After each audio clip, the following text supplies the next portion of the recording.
சினிமாவில் எது வேணாலும் நடக்கலாம். ரியல் வாழ்க்கையில் நாங்கள் இந்த லெவலுக்கு கடந்து வர்றதுக்கு எங்களுக்கு ஒரு 55 வருஷம் ஆகிருக்குது. என்னை பொறுத்தவரையிலும் 55 இயர்ஸ் ஆகிருக்குது. நாங்கள் ஸ்டார்ட் பண்ணது ஒரு ஸ்க்ராப்பில் ஸ்டார்ட் பண்ணோம். ஒரு முதல்ல வந்து ஒரு சின்ன லெவலில் நான் வந்து விவசாய குடும்பத்தில் பிறந்தவன். எங்கள் அப்பா அம்மா விவசாயம் தான் பண்ணுவாங்க. அவங்களுக்கு வேறு தொழில் தெரியாது. நானும் என்னுடைய படிப்பு வந்து பியூசியோடு நிறுத்திட்டேன். அதுக்கு மேலே போக முடியல. அதுக்கப்புறம் நானும் வேறு தொழில் தெரியாதனால அப்பா அம்மா பார்த்த தொழிலையே வந்து ஒரு வருஷம் இறங்கி பண்ணணும். எனக்கு விவசாயத்தில் வந்து கணக்கு பார்த்த வேறெல்லாம் ஒன்றும் பெருசாக கட்டுப்படி ஆகலை.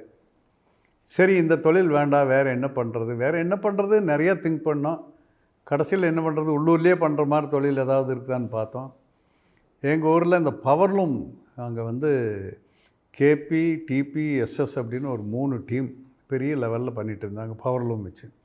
சரி, அதே தொழில் நாமளும் பண்ணேன்னா அப்படின்ட்டு அங்கே வந்து ஸ்ரீரங்க செட்டியார் அண்ட் சன்ஸ்னு ஒருத்தர் இருக்கார். அவர்கிட்ட போய் கேட்டேன், தம்பி நீ போடுப்பா, நான் வேணா சப்போர்ட் பண்ணுறேன்னாரு. அதுக்கு முந்தி நான் முதல் வந்து இன்னொருத்தர் செங்கோட கவுண்டர்னு ஒருத்தர் இருக்கார். அவர்கிட்ட போய் கேட்டேன், இந்த தொழிலெலாம் முடிஞ்சு போய் ரொம்ப நாள் ஆகிப்போச்சு, நீ இந்த தொழிலுக்கு வந்து வெட்டியாக போயிடுவேன், நீ போய் வேறு வேலைக்கு போய் தோட்டங்காட்டில் வேலைக்கு பாரு அப்படின்ட்டார்.